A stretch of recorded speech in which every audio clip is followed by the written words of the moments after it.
Gue juga bingung sebenarnya ada orang yang beli mobil tapi nggak dipakai. Jadi antara dia terlalu sayang, atau mungkin kebanyakan mobil, atau mungkin memang dia mau berbagi rezeki ke pemilik Yaris ini selanjutnya. Karena memang siapa yang nggak seneng dapat mobil second tapi kondisi kayak gini.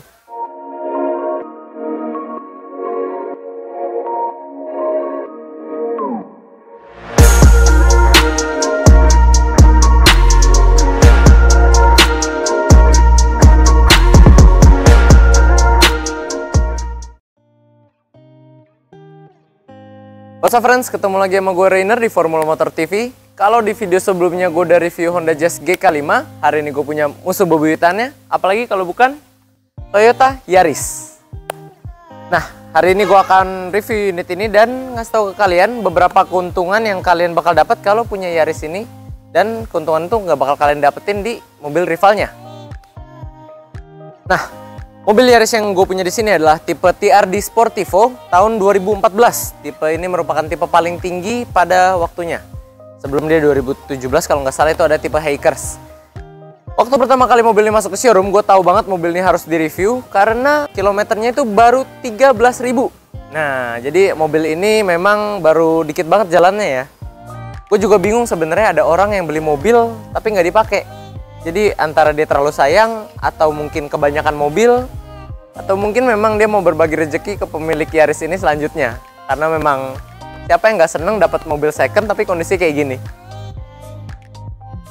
Nah, Yaris yang masih kondisi antik ini bisa kalian dapetin dengan harga 154 juta untuk OTR kredit dan 170 juta untuk OTR cash. Gue bakal jelasin kenapa harga itu sangat reasonable untuk kondisinya. Yuk sama-sama kita cek.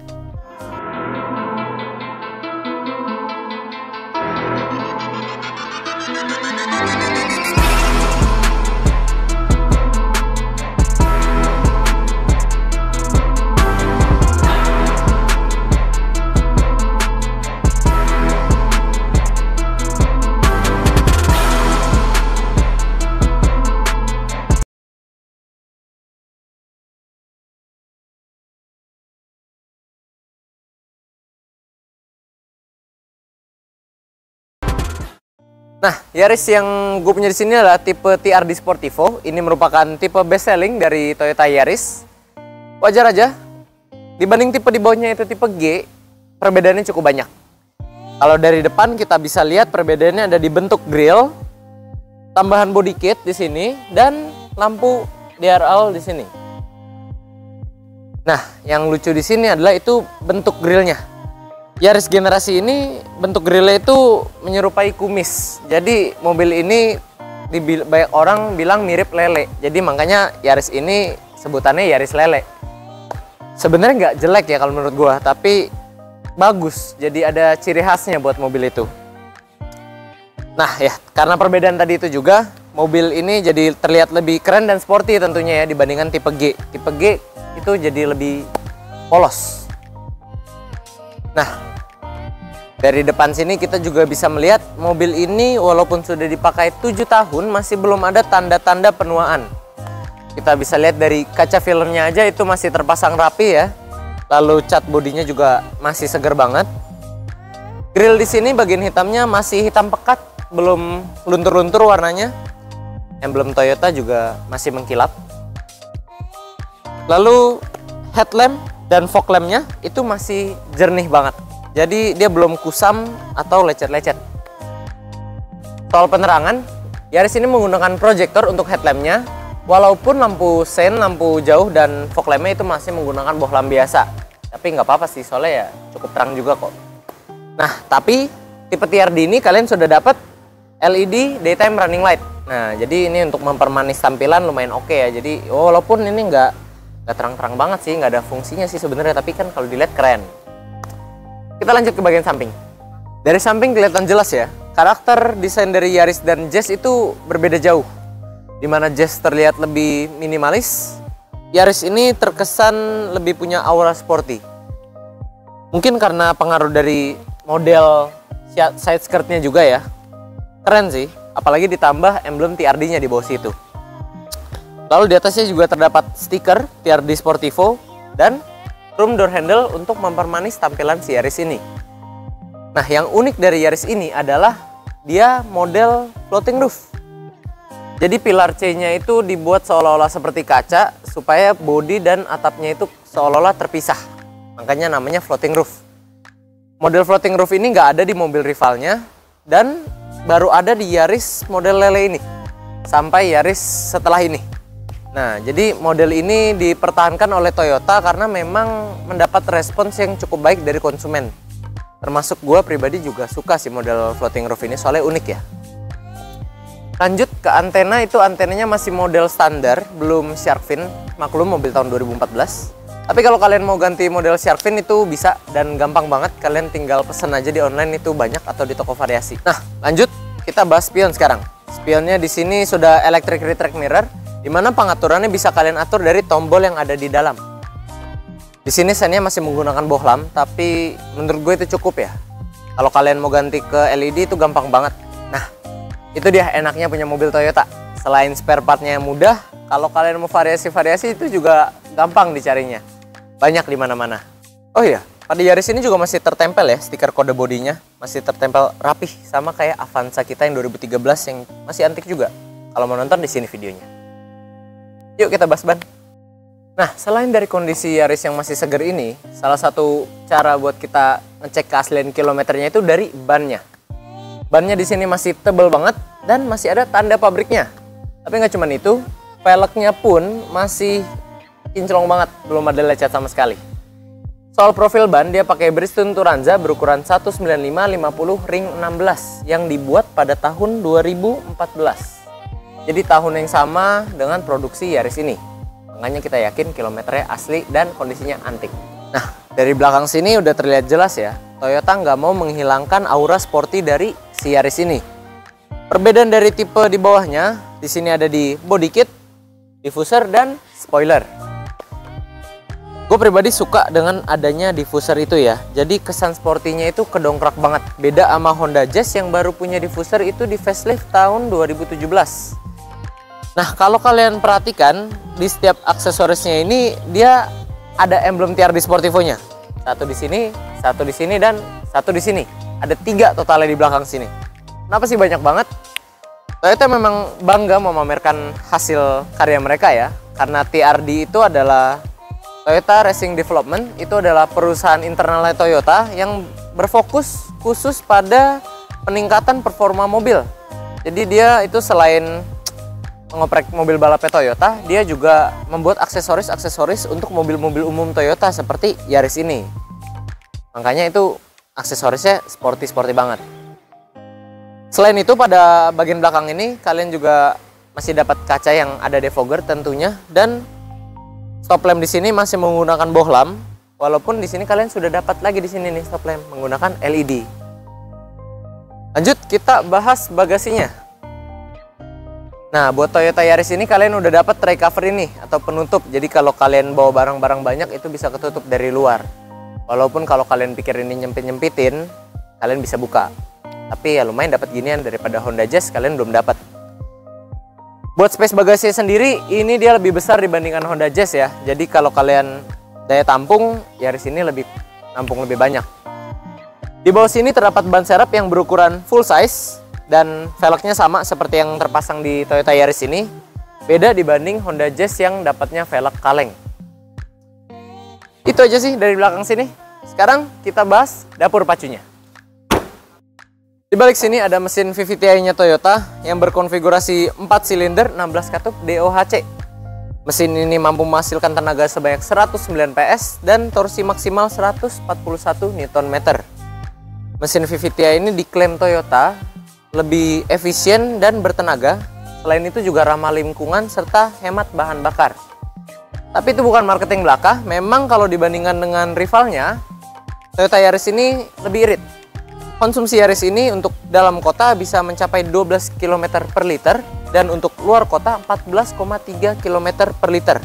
Angka itu cukup impresif dan membuat Yaris ini menjadi mobil yang cocok buat kalian yang mau menjadikan mobil ini sebagai mobil harian. Karena kilometernya masih sedikit, ruang mesin Yaris ini pun masih terlihat seperti baru. Dimana kalian masih dapat dengan mudah melihat tanda-tanda pabrik yang presisi pada tempatnya, peredam yang masih terpasang rapih pada dinding-dinding ruang mesin, dan karet-karet cover shock breaker yang masih berwarna hitam pekat serta tidak memiliki karat.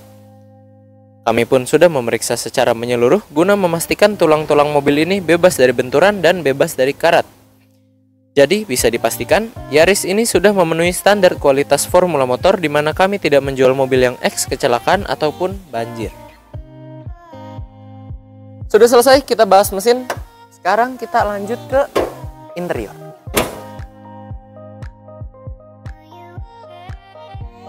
Nah, kita sudah ada di dalam mobil Yaris ini. Pertama-tama nyalain dulu supaya nggak panas. Nyalain mobil ini udah start stop engine ya. Tombolnya di sebelah sini dan di samping sini ada tombol untuk pengaturan spion secara elektrik yang tadi gue mention di depan. Kalau di setir dia cuma ada tombol pengaturan volume aja buat head unit. Di samping sini ada tombol pengaturan AC, ada layar MID buat AC-nya, dan di sini ada satu knob yang berfungsi untuk mengatur besar kecilnya angin AC, panas dinginnya suhu, dan arah hembusan AC-nya. Jadi satu knob ini punya 3 fungsi kreatif Toyota. Lalu di atas ini terdapat head unit orisinil, dimana memang mobil ini masih orisinil luar dalam ya. Dan head unit ini cukup menawarkan banyak fitur seperti radio, DVD, internet, Toyota Move, Bluetooth, dan navigasi. Tapi ngomong-ngomong soal navigasi, kalian itu lebih percaya navigasi head unit atau handphone? Kok gue merasa lebih enak pakai handphone punya ya. Gmaps atau Waze itu lebih reliable aja daripada navigasi di mobil. Entahlah. Soal kompartemen, terdapat 2 kompartemen di masing-masing pintu depan sini. Lalu ada satu cup holder di tengah sini, satu tempat penyimpanan di depan, dan ada satu di sini. Gue nggak yakin sebenarnya dibuat apa, tapi ini muat buat taruh HP kalian. Lalu di sini ada driver, ada dapat satu cup holder lagi, dan tentunya satu lagi di sini laci penyimpanan buat menyimpan buku servis dan manual. Oh iya, ngomong-ngomong, kunci Yaris ini juga ada 2 dan masih plastikan dua-duanya. Soal posisi duduk, Yaris ini sama kayak Jazz ya, dia bisa diatur senderannya, tingginya, lalu maju mundurnya. Walaupun setir di sini dia baru bisa tilt aja, belum teleskopik. Tapi nggak apa-apa, karena posisinya masih cukup ergonomis. Lalu fitur udah, posisi duduk udah, fitur keselamatan. Fitur keselamatan di sini ada 2 airbag, cukup standar lah ya, sama kayak Honda Jazz. Beda sama Yaris yang paling baru yang airbagnya lebih banyak, tapi cukup standar lah untuk sebagai fitur keselamatan. Bagian depan sudah, kita pindah ke belakang. Kita udah di belakang sekarang. Fitur apa aja yang kalian dapat di sini? Sama kayak mobil-mobil sekelasnya ya, nggak banyak.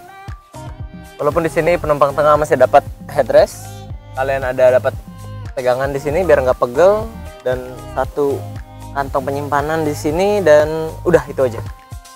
Walaupun di sini legroom dan headroom dia masih cukup memadai ya. Sebenarnya jika dibandingkan dengan Honda Jazz, ada beberapa hal yang gue suka di Yaris TRD ini. Yang pertama, gue suka bentuk joknya. Bentuk joknya itu seperti bucket seat, jadi menopang badan kalian biar nggak cepet pegel kalau berkendara jauh. Yang kedua, gue juga suka pemilihan warna joknya yang merah hitam. Dan ada stitching merahnya juga untuk di jok depan. Jadi itu kesan sportinya tuh kuat banget. Nah, yang ketiga, gue juga suka pemilihan Toyota untuk warna plafon ini. Dia warna hitam, membuat interior ini terlihat dominan hitam, dimana gue lebih suka karena memang lebih sporty aja gitu. Gue juga suka dengan dashboard dan door trimnya yang kesannya itu sporty, lekuk-lekukannya itu. Walaupun sayangnya materialnya itu masih menggunakan plastik. Tampilan eksterior yang jauh lebih sporty dibandingkan tipe di bawahnya membuat Yaris TRD ini menjadi varian favorit yang dipilih oleh mayoritas konsumen. Ditambah lagi dengan performa mesinnya yang irit, membuat mobil ini cocok untuk dipakai harian untuk segala kalangan. Tidak berhenti sampai di situ, interior yang memanjakan mata dan menunjang kenyamanan juga membuat penumpang mobil ini merasa nyaman berada di dalam mobil ini. Nah, Toyota Yaris yang baru berjalan 13.000 km ini masih tersedia di Formula Motor untuk harga yang di bawah rata-rata dengan kondisi yang di atas rata-rata tentunya. Harganya itu 154 juta untuk OTR kredit dan 170 juta untuk OTR cash. Kalau boleh jujur, dibandingkan dengan unit tahun 2015 atau 16 dengan kilometer yang berjalan standar, gue pasti pegang unit ini. Karena memang kilometernya antik dan kondisinya antik. Kalau kalian yang berminat, boleh banget langsung hubungin kita melalui Instagram kita di @formulamotor atau bisa juga menghubungi kita ke Instagram sales kita di sini. Nah, kalau kalian mau test drive, silahkan hubungi kontak-kontak tadi ya. Jangan lupa di follow. Sekian dulu untuk review hari ini. Kami masih punya banyak konten menarik yang akan kami sajikan melalui channel YouTube kami di Formula Motor TV. So, bila kalian menyukainya, kalian bisa like video ini. Jangan lupa untuk dukung kami dengan cara subscribe channel kami dan bunyikan lonceng notifikasi agar kalian tidak ketinggalan konten-konten dari kami. Pada akhirnya gue Rainer pamit undur diri dulu, sampai ketemu lagi di video selanjutnya.